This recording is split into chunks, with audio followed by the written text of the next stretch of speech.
तो गुरु ने कहा जब शरीर ईश्वर का है, जीवन ईश्वर का है, तो उसको चिंता करने दो, इसको रखना है, क्या करना है। बोले अच्छा अगर ये बात है तो फिर गुरु जी मेरे को अब आप अपने ही पास रखिए और मैं तो सन्यासी बना दीजिए, मेरे को तो अब जितना समय बचा हम तो साधु ही रहेंगे, अब यहीं गंगा किनारे बैठेंगे। गुरु ने कहा ठीक। उनको सन्यास हो गया, नाम हुआ स्वामी शोभानंद। तो शोभानंद जी खूब अपना भजन करें, अब चिंता मुक्त हो गए। जिसका देह है वो जाने, जिसका जीवन वो जाने, जीवन भी उसका, मृत्यु भी उसकी, सो नथिंग टू वरी, क्या किस बात का फिक्र करूं। 6 महीने निकल गए, साल निकल गया, 2 साल निकल गए, 5 साल निकल गए। मुझे वो 10 साल बाद मिले थे।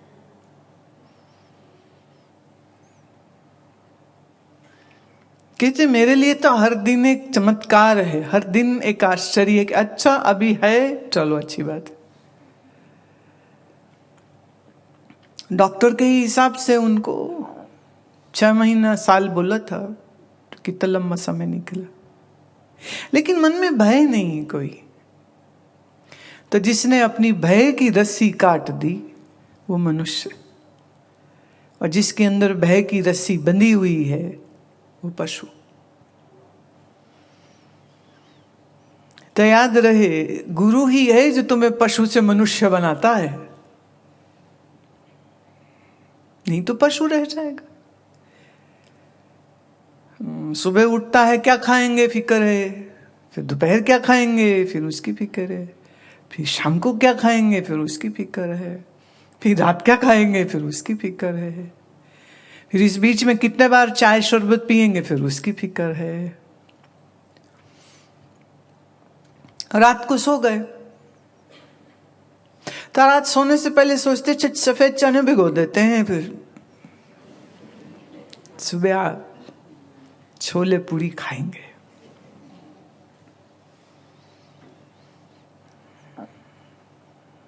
कमाने निकला तो वो भी किस लिए कि उससे खाएगा। कमाने निकला है, कमाई करता है, तो कमाई की भी फिक्र किस लिए कि उससे खाएगा क्या। बस एक चीज फर्क है पशु में और मनुष्य में। पशु को ये फिक्र नहीं कि पहनूंगा क्या, वो नंगे आते नंगे जीते नंगे मर जाते। कोई नहीं कहता बैल कुत्ते को कि तू क्यों नंगा घूम रहा है, तूने कच्छा भी नहीं पहना, कोई नहीं कहता, और किसी को अजीब भी नहीं लगता। सोचिए इंसान के बच्चे को तुम नंगा देखोगे तो गए कपड़े पहन के आ, जा, ये गंदी बात होती है, ऐसे मत करो। वो तुम बिल्ली को कहते हो जा सलवार कमीज पहन के आ, तो नंगी क्यों घूम रही है, नहीं। तो पशु के उल्टे एक चिंता कम है, आदमी की एक चिंता और ज्यादा है। अब घूमते पशु भी हैं, घूमते मनुष्य भी है, तो सिमिलर हो गई बात। आप पशुओं को टैक्स नहीं भरने पड़ते, क्योंकि वो मोबाइल फोन कहाँ यूज करते। सोचिए एयरटेल वाले बिल भेज रहे हो गली के नुक्कड़ में बैठे कुत्ते को, तूने बिल नहीं पे किया।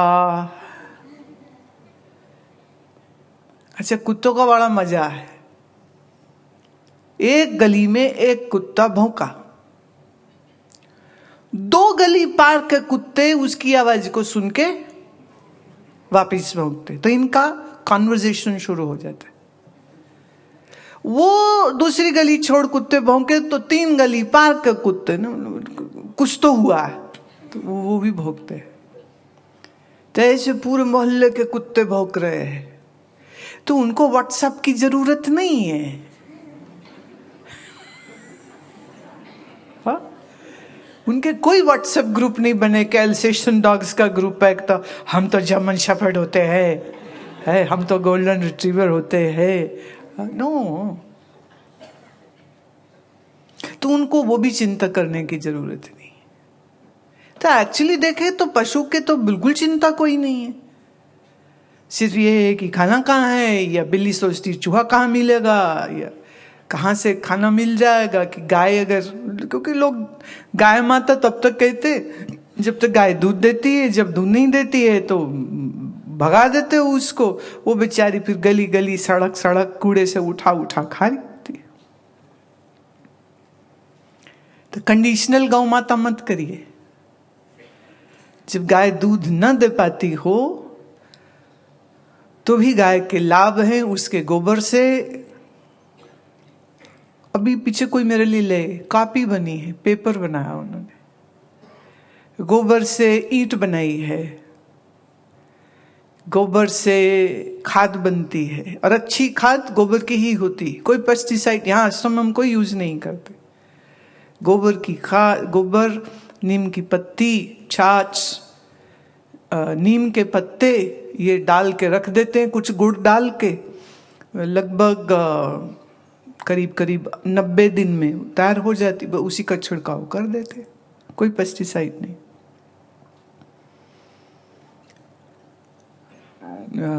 गोबर का उपले से आग जलाओ और गौमूत्र से उसको छान के क्लीन करके उससे औषधि बनती है, दवाई बनती है।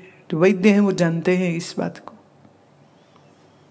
जैसे हमारे एक शिष्य है ब्रेडफोर्ड में, यूके में, तो उनके कान में छेद हो गया, बड़ा इलाज किया, पस भर जाए, एयर ट्रेवल नहीं कर सके। फिर वो मुझे मिले तो मैंने कहा अरे तुम गौमूत्र कान में डालो, सुबह शाम 5-7 बूंद डालो। 8वें दिन वो गई थी किसी और वजह से, तो डॉक्टर ने कहा कि चलो कान भी चेक कर लें तुम्हारा। बोले कर लो। ना उसमें पस थी ना उसमें छेद था। बोले है ये क्या हुआ?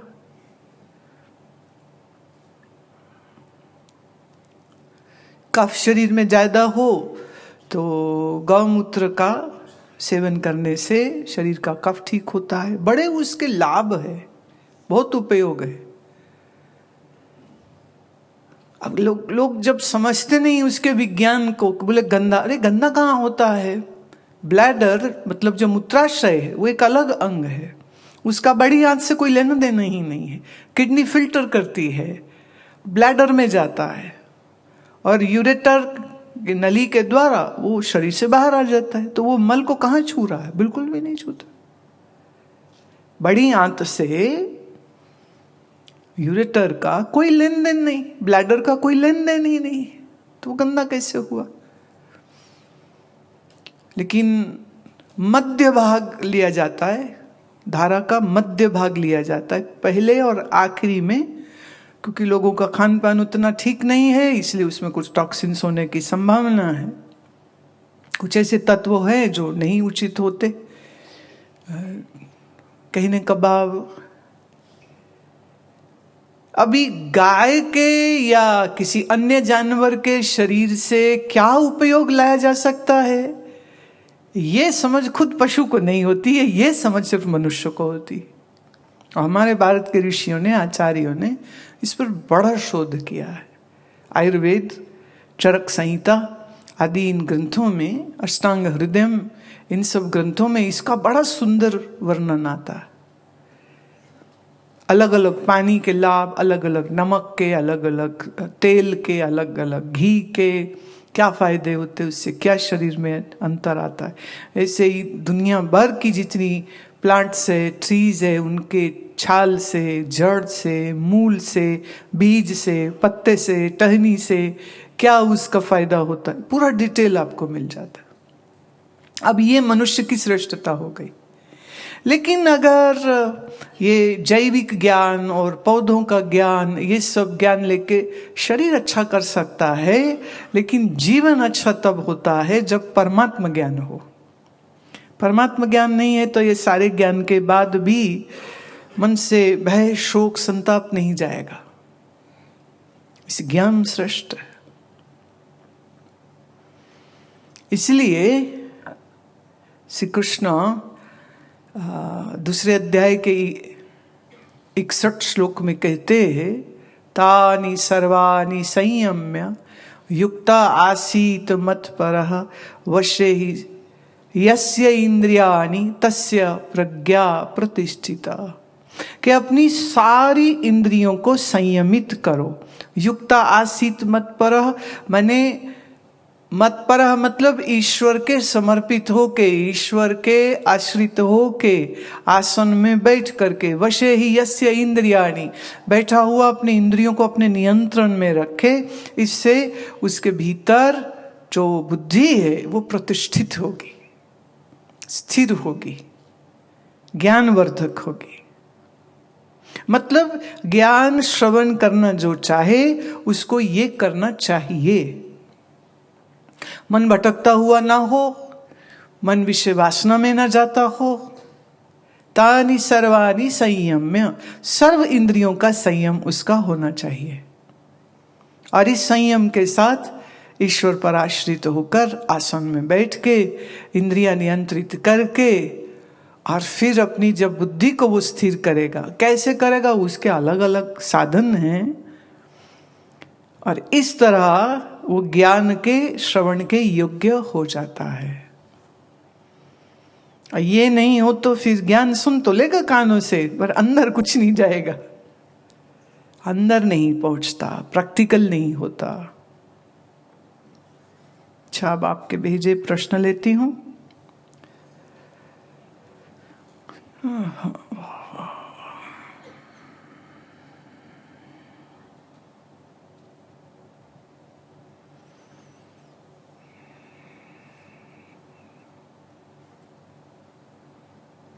यहाँ पर जो लोग बैठे हैं, आप में से कितनों ने वेदांत श्रवण किया है, विचार चंद्रोदय या कोई उपनिषद जो हम कराए हैं? ठीक। जिन्होंने नहीं पढ़ा है उनको थोड़ा मुश्किल लगेगा, पर मैं ये एक दो प्रश्न हैं तो पहले वो उत्तर दे दूं, फिर साधारण जो आए हैं फिर वो प्रश्न भी लेती हूं। जब मैं अंतःकरण के संग हूं तब मैं साक्षी हूं, और जब मैं अंतःकरण के संग नहीं तब मैं शुद्ध आत्मा हूं। जीव की उपाधि भी अंतःकरण की वजह से है और साक्षी चिदाभास नहीं है। मुझे ये बात समझ नहीं आई है। देखिए, आभास मतलब रिफ्लेक्शन। चंद्रकांत जी का ये प्रश्न है। आभास मतलब रिफ्लेक्शन। जैसे आप जब शीशे में खुद को देखते हैं तो जो शीशे में दिखता है वो आभास है,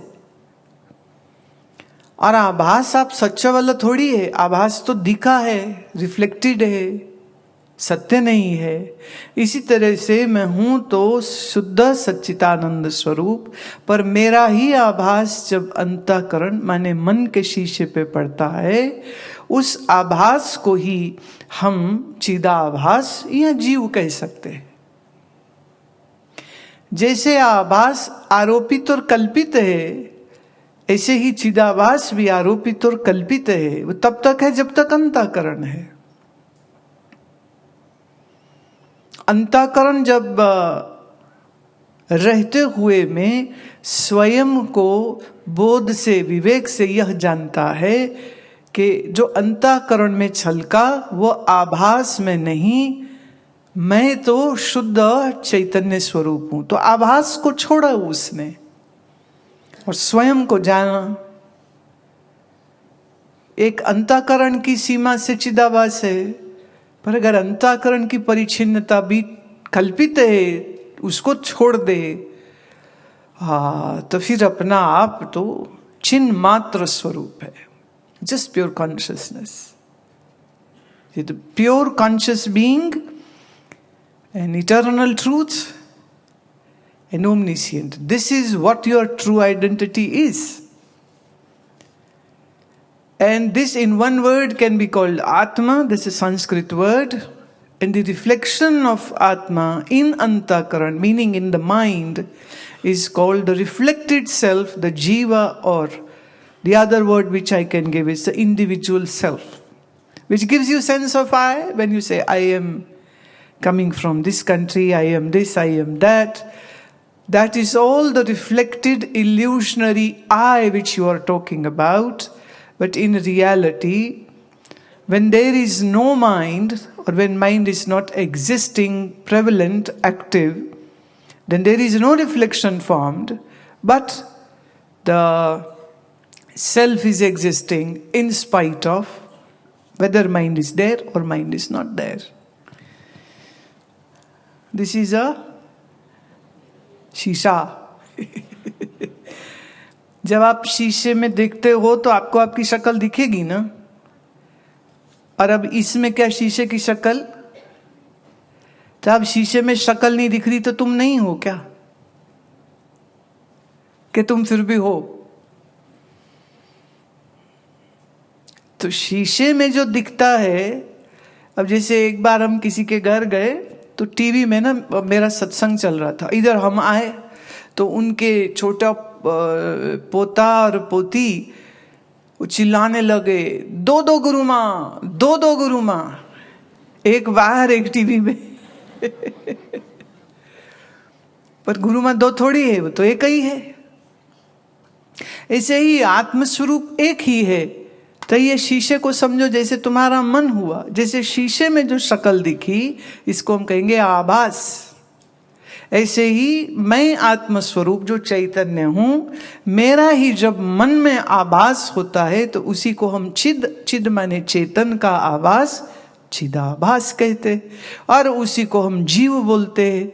तो आत्मा, आत्मा आभास और मन जब तीन को जोड़ते हैं तो इसी को जीव बोलते हैं. आम बोली में कहीं जिसको तुम मैं कहते हो, आम बोली में जिसको तुम मैं कहते हो, उसी मैं का एक शुद्ध स्वरूप है जिसे हम आत्मा कहेंगे. और वो एक ही है, अद्वैत है. और इसी का जो मन के शीशे पर आभास बनता है उसी को हम चिदाभास कहते. तो जब मैं कहती हूं कि आत्मा ही साक्षी है, मैं ही साक्षी है, वहां हम चिदाभास को नहीं कह रहे हैं, उस रिफ्लेक्टेड को नहीं कह रहे हैं, बल्कि उसको कह रहे हैं जिसकी रिफ्लेक्शन है. जैसे आप शीशा देखो तो ही तुम हो क्या? बोले नहीं, मैं तो हूं. ऐसे ही मन में चिदाभास बने तो भी मैं हूं, और मन गहरी नींद में लीन हो जाता है तो भी मैं हूं. नींद आ गई है ये तुम्हें पता चलता है तुम्हारे पड़ोसी को. आप लेटे हो, पंखे की हवा चल रही है, अभी नींद पूरी आई नहीं है, तो इतने में मम्मी ने बोला जाओ जरा बाजार से दही ले आओ. तो लड़का बोला मम्मी मैं तो सो गया हूं. माता ने आके एक लाफा लगाया, बोले सो गया है तो बोल कैसे रहा है? जब मेरी बात सुन रही है और जवाब दे रहे हो तो तुम सोए नहीं हो. अच्छा कभी कभी क्या है, बच्चे बड़े शरारती होते. माँ ने कहा जाओ बाजार से दही ले आओ. बोले पिछली बार तो मैं भूल गया था, अभी भूलूंगा नहीं, बस पड़ा रहूंगा.